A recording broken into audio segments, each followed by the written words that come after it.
Well, it's a warm and sunny morning in the city of Lagos, southwest Nigeria.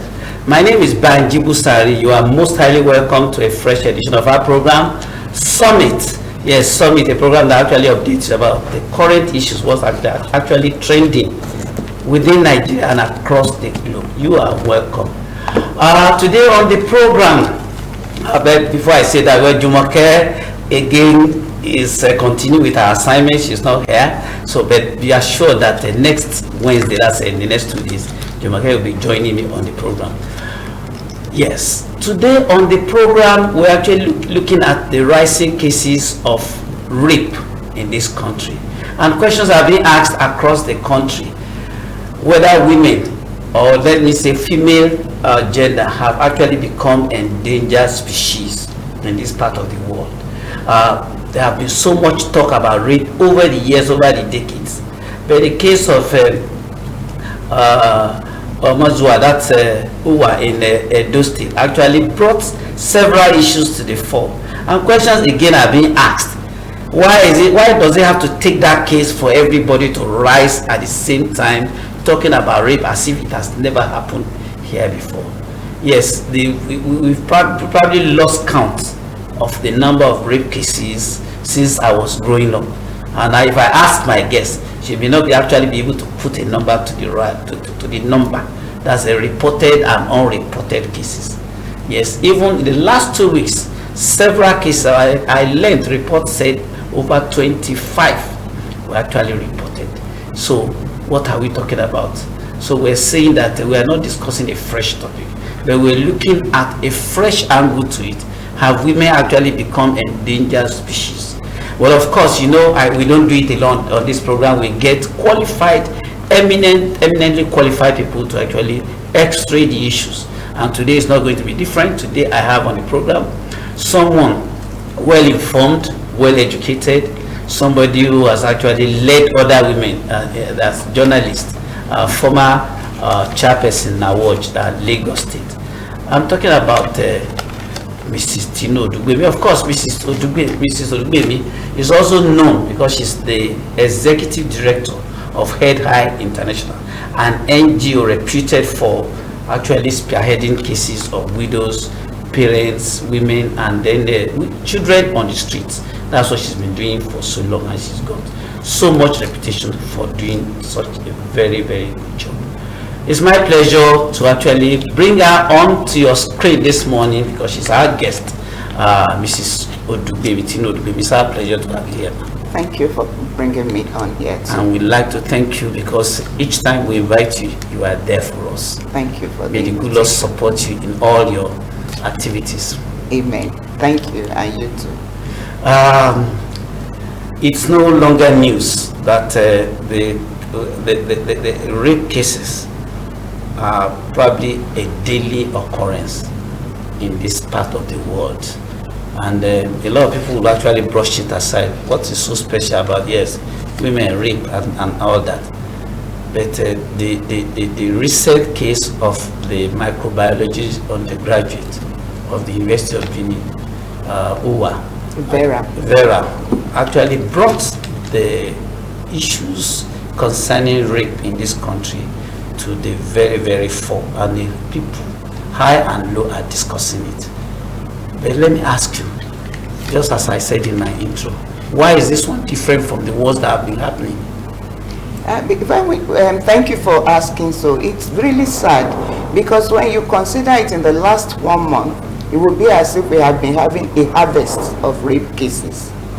Just like when you turn left, right, center, almost all parts of Nigeria, in Ibadan, I'm sure immediately after Vera's case happened in Benin, and about a week after, we had another case of Barakat Bello in Ibadan, who was just in her house. The people went in, apparently, according to the story, they probably went in to steal, to rob, but they met her bathing in the bathroom, and the next thing was they brought her out and they raped her, not knowing her younger sister was in the house. She watched, and that was the person who was able to narrate what happened. They didn't stop that. Probably she knew some of them. They killed her, macheted her to death. And that is one case. Uwa too, Vera Uwa's case, she was killed too with a fire extinguisher right in a church. And before then, there was the case of a young girl in the north. This young girl was raped. She was able to name at least 11 men in the area who had raped her, 12-year-old girl. Again, there's a case of another lady in the north, Ajia Sadizu, whose daughter and niece were raped. This woman is a widow, and she was looking after her sister's child and her own child. 2 young girls. They were raped by a neighbor in the house. And when she took the matter to the police started asking her to settle out of court because the friends of the neighbor came to beg her. And she insisted justice must be served. This would have been handled wrongly if not that some other organizations rose up to her defense. And so when you find all these cases, these are just another one. A grandmother was raped by a 20-year-old man. And so you look at it, it's almost like nobody is safe. An old woman is not safe, a baby is not safe, a young teenager is not safe, a 22-year-old is not safe. So who is safe? That's why there's an outrage, and I support it really. There should be. It's really getting out of hands. Now, let me ask you, the outrage, is it as a result of deaths involved? If it had been rape, like the normal rape, no, there had been outrage before this now. Before this time, there had been people have been shouting, people have been marching against. We have been doing a lot of things, having a lot of talks, meetings. How do we get out of this? That gave back to a lot of organizations and centers to look. Even in the police, the gender people raised up a case that let's have a gender desk. Later it became a domestic violence desk. Later it became not just domestic violence now, but gender-based violence desk. Sexual and gender-based violence desk at the police stations. And let's train some police women to handle this matter, because the men were trivializing these things. Now, but this one now is like, we now know that once they catch us, they'll probably jail us or do some other things. So we kill the victim so that there's no evidence against us. So that is telling you that things are getting out of hands. And if people don't react now, if there are not enough efforts to stop this now, it could just be somebody going on the road and it could be done even right on the road. Okay, before we actually proceed, let me ask you, what's responsible for this sudden spike, the rise in the cases of rape in this country? Of course, there have always been outrages and all that. People have been trooping out on the road to protest massively. Yeah. But you find out that this has not deterred the culprit. So rather, it is actually rising. What's responsible, especially this year? A lot of issues. First of all, you can look at the economic situation. Things are not getting better. Pushing people, economic push people. That could be part of it. A lot of people are out of work, jobless, sitting at home, doing nothing. And then you see a fine lady going up and down, and devil finds work for idle hands and idle minds. Okay. So that could be part of it. And then again, some people were in the forum a few days ago, and some people began to talk about even the lockdown, that the lockdown might have psychological effects on some people. Like even those who were idle are now mixing with those who were not idle before and saying, no, let's go do this. And people are getting to do that. Again, you find a young man or a married man raping his niece or his daughter because he's been out home all day, and then he notices this young girl. I didn't know she had grown like this. Just watching up and down, and maybe the girl was just doing her own. And devil begins to put some negative thoughts in his mind. That is another option. Again, you need to also know that people are exposed to now data is almost free. Not like before that not many people have our smartphones. Not many people have had access to enough data. Data is like everybody can buy even 50 MB a day just to do. And then people are going to pornographic sites. People are going to different places. There is great exposure to a lot of things that can pollute the mind. And finally, remember, we are in the end times too, and a lot of negative things will begin to happen. So that is, I believe those are all, it's a correlation of all these things that bringing us to. There are a lot of people, now, particularly in your the NGOs, a lot of people that I've listened to on TV, on radio, in the paper, I've read in the papers, have said that maybe the rise is also has something to do with non-prosecution. That is of the past culprits. Do you agree to that? Oh, definitely I do. I do. You can see a case of somebody who raped somebody's daughter and a niece, and his friends have the guts to come and say, pulls the case out of court. No, it shouldn't even be heard at all. It's because people have been doing that over the years. Imagine if it was their own daughter and niece, not even the two, one, just once. Would they have the guts to say, oh, pull the case out of court? And the woman is even a widow. So maybe they feel, since she had no man to sort of encourage her to go ahead, if a group of men go to meet her, offer her money, settle out of court, it's simply because people have been doing it and getting away with it. Before, it was covered up. You can even see that these days a lot of people are coming out to say, yes, I was raped, and they will put their faces and their names to the action. Not before, it wasn't heard of. If it was done, it will be hushed. The parents, the family will say, no, don't do it. It will be a stigma to our family. But these days, our own daughters, our own children, even married women will come out to say, no, no, no, this is rape. If there is no consent there, it is rape, and we must stop it. Can you put a figure to the reported cases now as against unreported cases? I can't, in terms of percentage, because I don't have the statistics, and I wouldn't want to fall breach of that. That wouldn't be scientific, just giving anything. But what we have now, you just have a lot more than we had before. That's just it. But some people also adduce the fact that the past culprits, or those who are actually involved, the criminals, the reason why many of them have not been prosecuted is because the victims, their relations, and everyone involved are not properly informed. They are not fully aware of the steps or the processes for prosecution. For instance, I listened to the PPRO of the force. Yes. That's forgot. I'll remember his name now. A couple of days ago, saying that the lack of proof that of the rape itself. Now, by the time the rape is carried out, a lot of people do not actually preserve the evidence. Yes, to because be able to prosecute. The lady would have probably taken it back. So do you not see that as a major issue? Well, let me just say a few things, especially when it comes to children. We may not be able to subject them to all those things. If a little child can come up to say, this man did this to me, we should believe that child. We should. We shouldn't put the child through the trauma of the daughter, although it is important. But we shouldn't say, if we don't have a report of that child, we should segregate what we say. If it's a case of a woman and her husband, now we say, what is happening? But even then, it is right.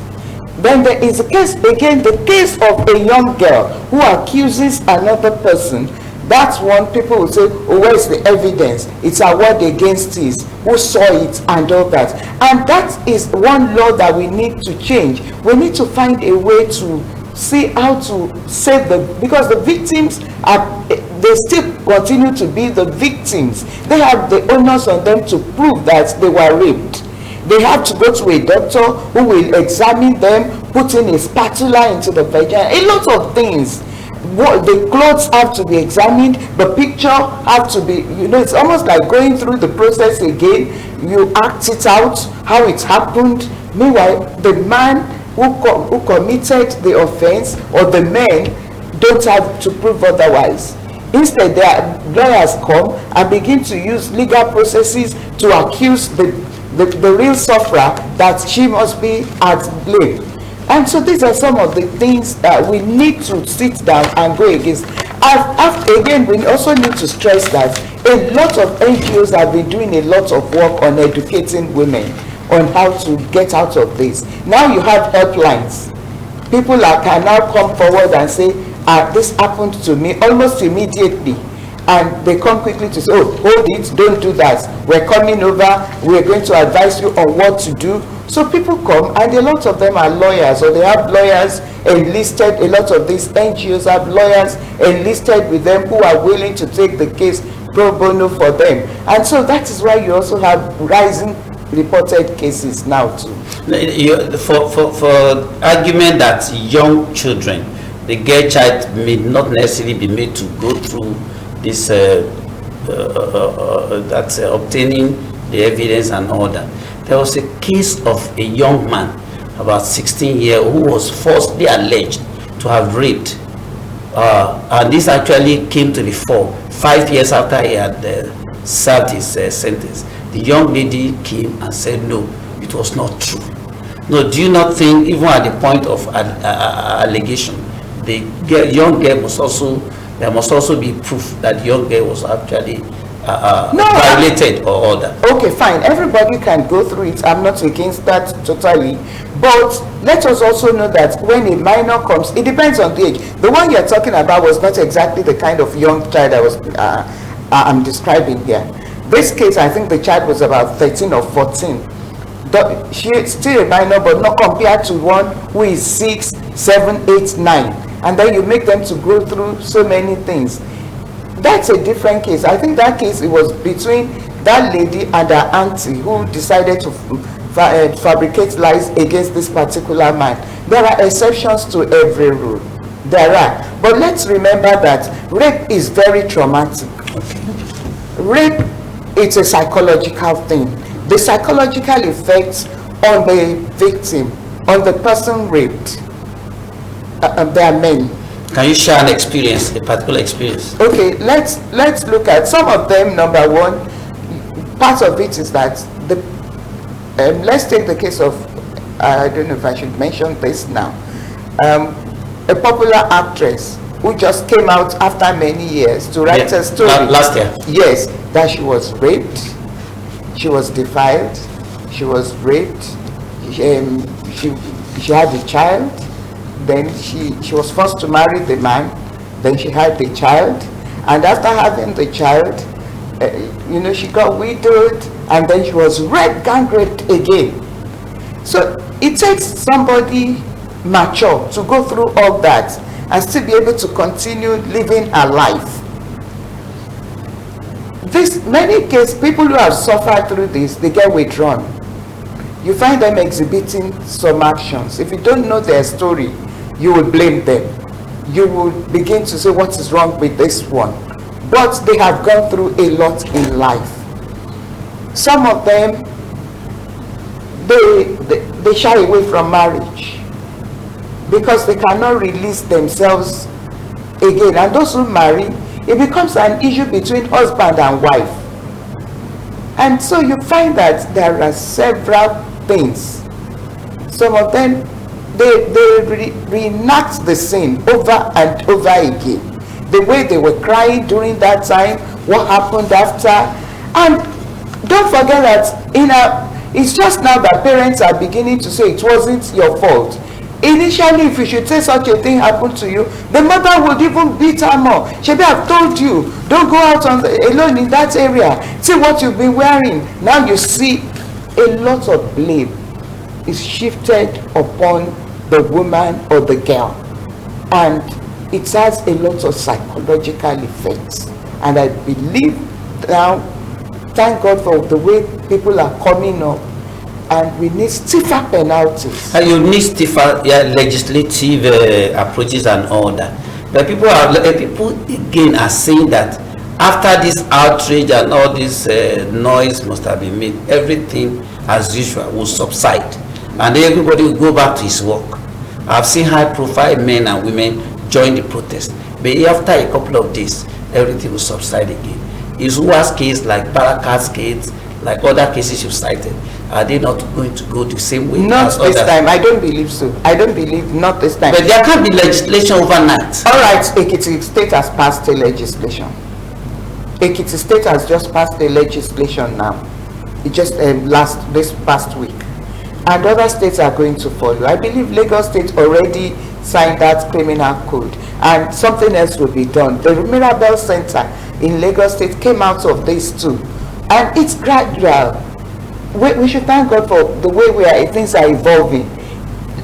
Lagos, Oyo, in fact the southwest and the northern states have the highest reported cases.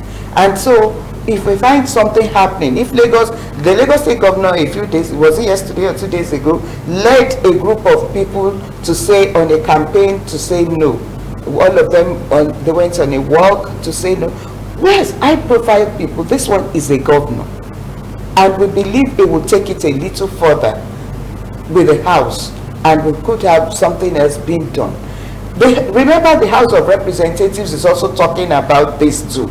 And so I believe in this particular case, we've had one too many, and something must happen. Okay, something will happen. Let's look. Earlier on, you suggested having a desk. That's I don't know. You have dedicated desk, gender-based. How far do you think they should go? Because I also got an information that sometimes some of these issues get stalled even at the desk of the police, because there was a case of a young, very 6-year-old girl who was violated, and when the mother took the case to the police station, the first question was, were you not enjoying it? They asked the young, did you enjoy it? A 6-year-old. A 6-year-old, while it was on, did you enjoy it or not? And the mother felt so embarrassed. So I mean, the case could not go further than that. So how far do you think this gender-based desk would actually go? Yeah. How much involvement do you think people should have? Yeah, I think first of all, there's a push that even though we're pushing for both men and women to be trained, both the male and female officers to be trained everywhere. Even parents now, you're not talking to just women, mothers alone, we're talking to both men, mothers and fathers, so that they are all aware of what is happening right under, or what could happen right under their noses. And these are issues that I believe that, but when you talk to the women especially, number one, they know what it feels like. They must have had a sister, a brother, a friend, a classmate, somebody that it happened to, and they could remember the effects that had on such a woman or such a friend. That's one. And unlike the men who would be asking some questions, this is part of the training a lot of them are being given now. You are not supposed to ask certain questions. What do you mean by she was enjoying it? Even as a big woman, I remember a particular lady who went, and the day she went, what she was wearing, that was the first thing the policeman said, that why do people wear things like this? What would happen to you? That's beside the case. You are not the judge. Your own is to take record of what is being reported and file it accordingly, not to start judging. At the point of entry, that's the entry of the report, you should not judge. Leave this woman. Maybe what she wore at that time, they just say, wear something, let's go quickly. That's what she wore. And she has the right to wear what she wants, even though we all know that is not right in some cases, for you to wear certain things just anyhow. But again, we must stress that sincerely, the women can handle it better. They have that female thing in them. They have that empathy in them, and they understand what it is like. Now, I know this issue has run into decades. Before now, there have been several talks about what stiffer punishment should actually be meted out to culprits. People have suggested death penalty. They've suggested castration of the culprits and all that. What would you actually recommend? For me, I will go along with those who know the law, what they stipulate. I would not submit to castration.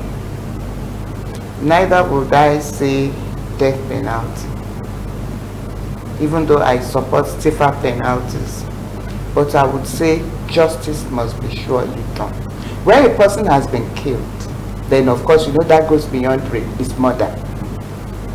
So whatever the law says about that should be done to such a person. And I believe that could involve death or hanging, by hanging or whatever. So I'm not going to say this is it. I would say follow what the law says. And if the general society says this is where we are going, then let us go there. But I would not support taking of life. Just like you said, what if there is a mistaken identity or false accusation? But where it can be proven, and this is what the law says, then let's go for it. What about life imprisonment? Especially life imprisonment is fine. But you know that also can be shelved when there is good behavior and other things later on.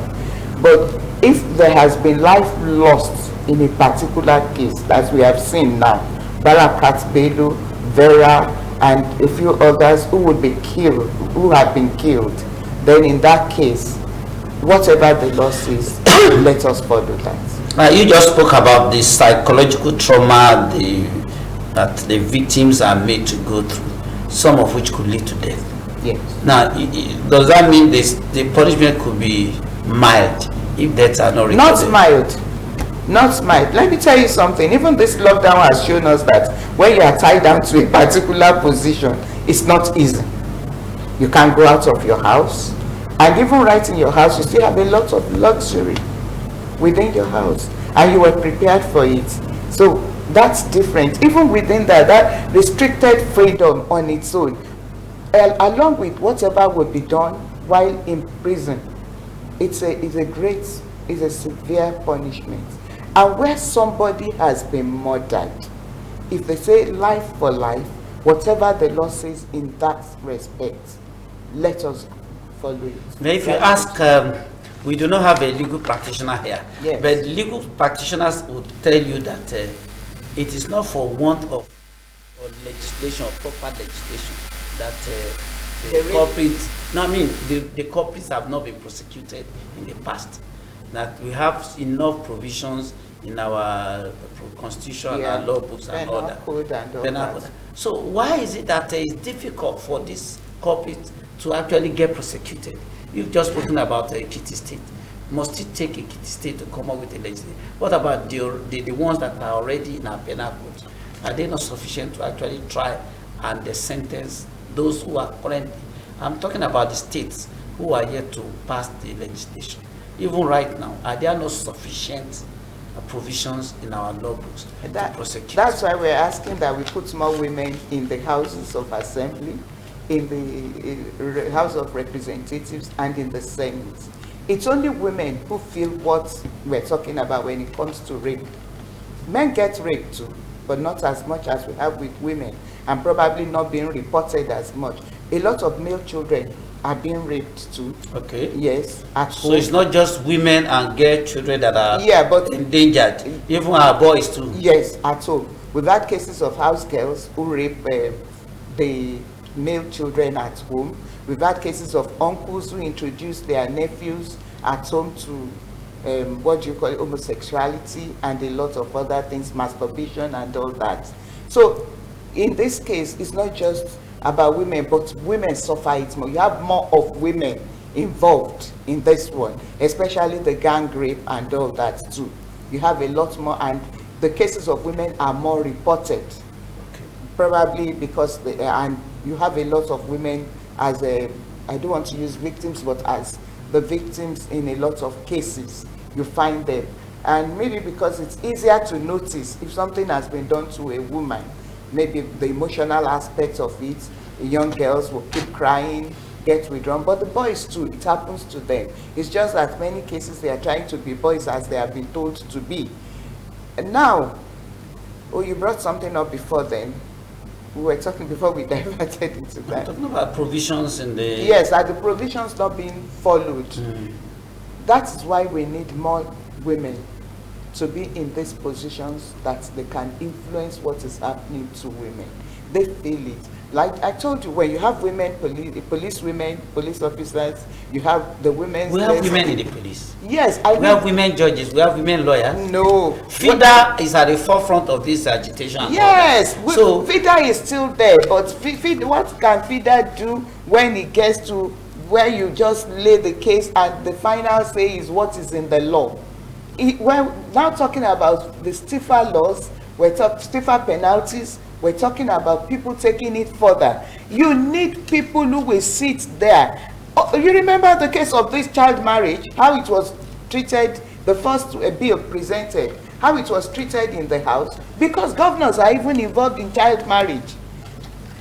At least at that point in time, we had a governor who married another age. Are there cases of high-profile people who have been maybe aggressors, who have been culprits in the case of rape? You have the. Haven't you had so many? You just want us to start? No, I mean, if you have anyone of recent. I am aware there was a case of a traditional ruler in Osun State. Yes, a traditional ruler. We've had pastors, we have fathers, we have different people like that who have been named, and even artists. We have so many cases in Nigeria and outside Nigeria. So you find a lot of high-profile people, and somehow the cases have also died. Even a particular one that people were thinking would be an index case for us, that would be a case that people can hold on to, all of a sudden turned against the lady too.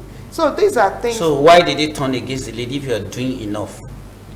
That's what I just told you. Because the women have not been put in positions to actually influence this. Ekiti case, why is it that way? Because the First Lady is right on top of this matter. The First Lady is a gender activist.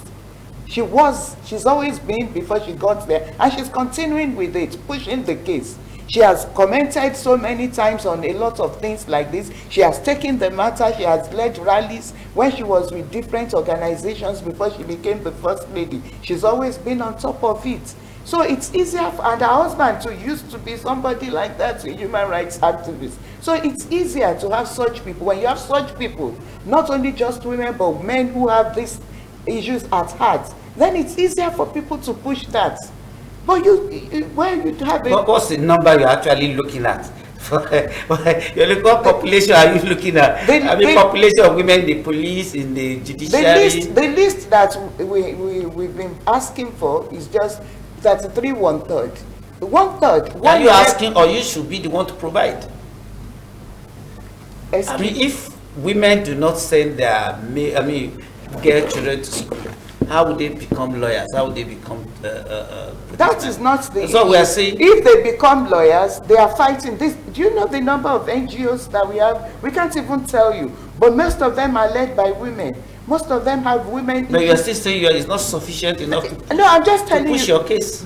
Not at NGO level, but at the decision-making levels. Except for a few states. How many states have women commissioners more than 2, 3? Only a few states. It's just tokenism that we have. Okay. We don't have a lot of women taking responsibility in so many other places too. And so these are the issues that we're looking at. Governors, how many female governors have we had? I'm asking you. Okay, we'll get there one day. Let me ask our viewers to be part of this discussion. Whether you've been a rape victim in the past, or you are a relation, or you've been involved in prosecution of a rape culprits and all that. Let's get your view on you can be a part of this program by actually sending your SMS only to 080-753-86850. Let me repeat, 080-753-86850. Yes, SMS only. Join us. Let's have your views. Earlier on, you spoke about even boys becoming victims of rape.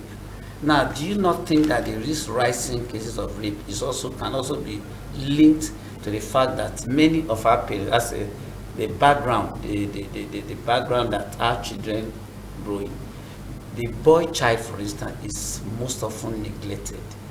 Seem to be a man, even at the age of 5, and the emotional aspect of his life is never given consideration. So he grows up to become maybe some kind of social deviant or something. Now, can we? Do you not think that even parents have a responsibility to pay equal attention to the emotional development, social emotional development of even boy child, so that they don't come out, they don't grow up to become aggressors, people who see women and think they can, this sense of entitlement or sense of I can use force to get what I cannot get by word of mouth. So do you not think we have a role to play here? Well, that's an imagined thing that everybody's talking about these days. But let me start by saying it is not that men or the boys have not been properly taught from the beginning. It is not exactly true. It's just that what they've been taught in a way has been, you are the man. You must not show your emotions. You must not allow your wife to rule over you. Take your place. Oh, you go and play football, you know.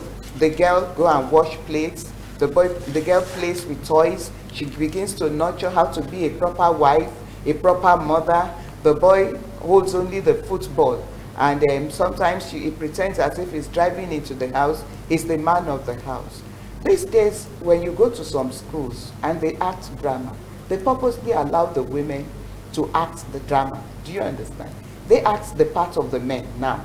That's very interesting. They reverse the rules so that everybody has a feel of what it takes to be. And so we've been grooming our girls. It's time to groom the boys as well. And thank God, a lot of parents are getting aware that the boys also need grooming. The boys also have emotions. They have every right to cry. They have every right to speak out. And they are not shooed to the background. And so you have that. They are not silenced. They are able to talk out. But the situation is a lot of parents still need to pay attention to our children. To our children, either male or female, young or old. A viewer here just reminded us, reminding you, he didn't put his name, Yes. Said reminding you of the case of late Ochanya, raped repeatedly by her aunt's husband Yes. and son, lecturer and the knighthood member, the son of an undergraduate case yet to be concluded. Yes. So there's any of such cases. So Ochanya's case stands out. Yes. Raped by the father and the son. That and case eventually is still died. outstanding. So what Yes. became of the case of Ochanya? Oh, it's still on. Is it different from the case of Uwa? It's It's even worse. worse because even this worse. is incest. If you want to look at it, not exactly, but it's within the same family. If you want to look at it, the father and the son, and you can imagine how the mother is feeling right in the house at a point like this. It's the auntie rather, what she's feeling, that her husband and her son, uncle and nephew or cousin to the child, have continually raped her all to death. And if both of them are caught, she'll be all alone. They'll be put in, locked up. We haven't had so much from that again. But again, you can't rule out the possibility of people begging, settling out of court. And this is what is annoying. So begging. I'm telling you, And then you just maybe you get compromised at the end of the oh, well, the women get compromised. well, no, but by the time a lot of pressure is placed, we face it with the widows also. That's a different thing. When the in-laws come and want to do a lot of things, and the widows insist they are going to court, fine. That's not on. So I'm just bringing that by the way. But in this case, I'll give you an example. A landlord's child violated a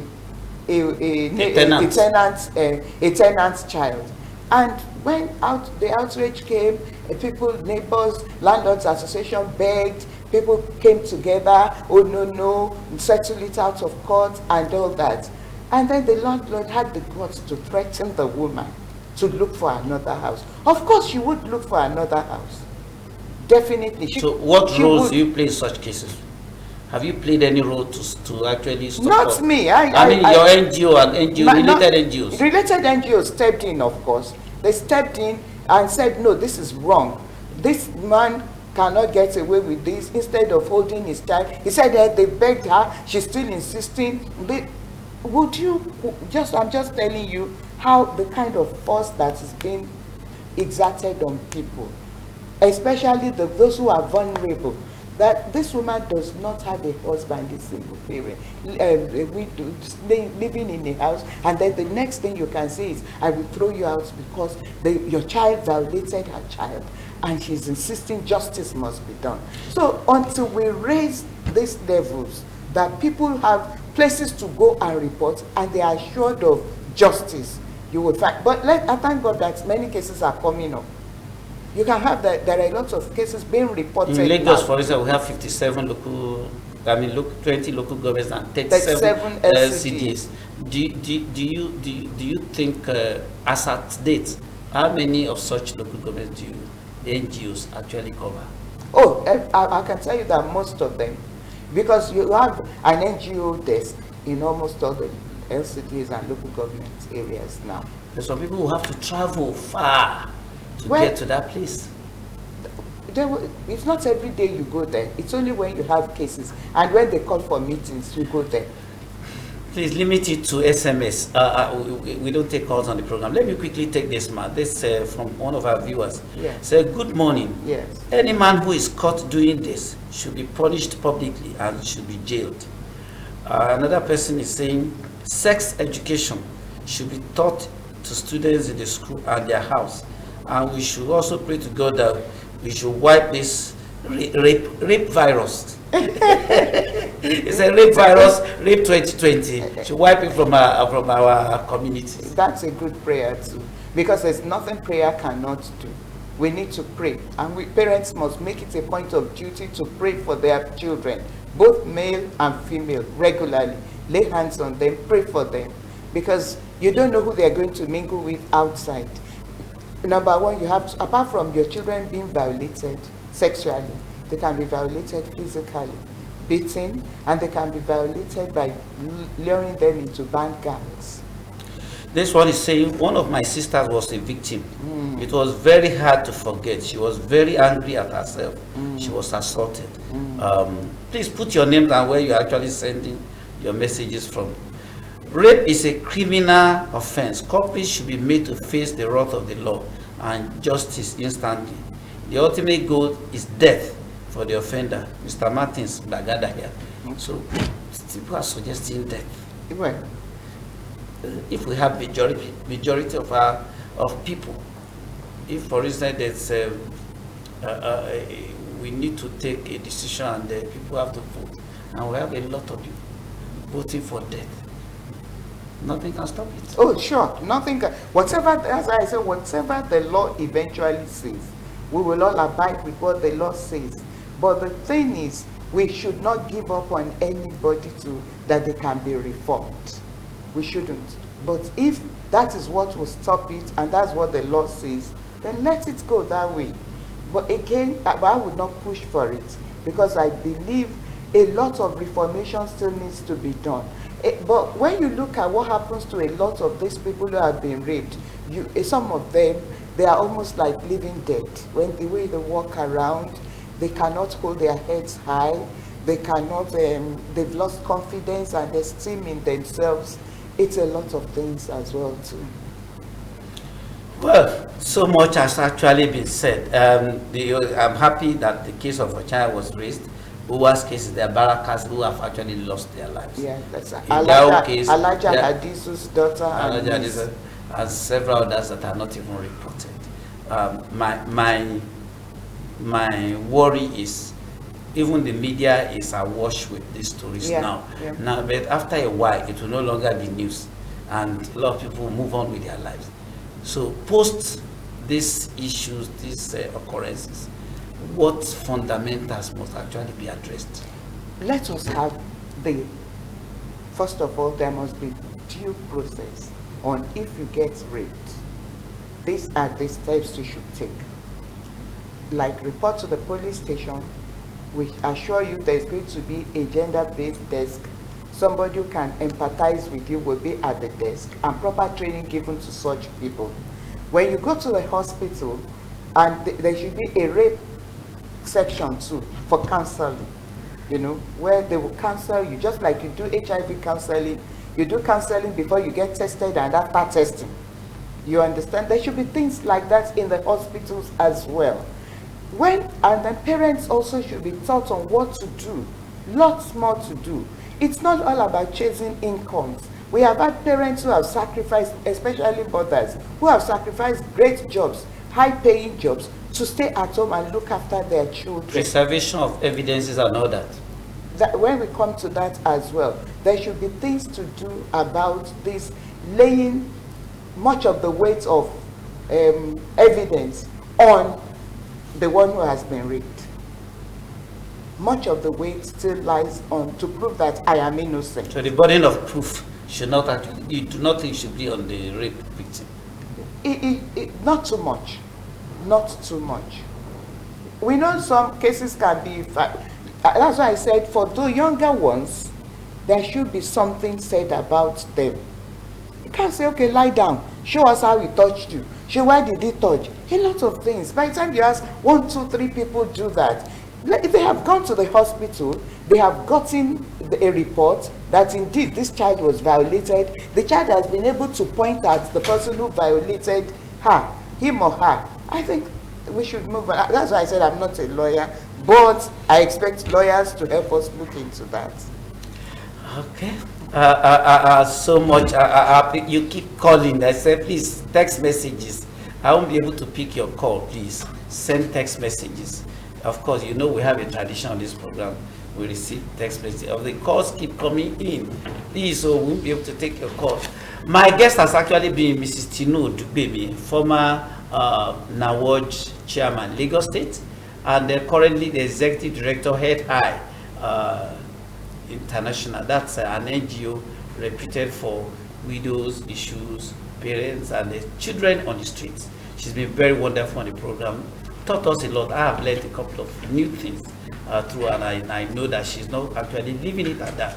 She'll go out there and continue to struggle the activism to stop rape in Nigeria. It's a vice that must be stopped. Rape 2020 should go forever. Thank you very much for your time. We sincerely appreciate you, man. Thank you for having me. We hope next time you'll be our guest too. All right. Thank you very much. All right, that's our package today. My name is Banji Busari. See you again on Wednesday. Thank you. Bye-bye.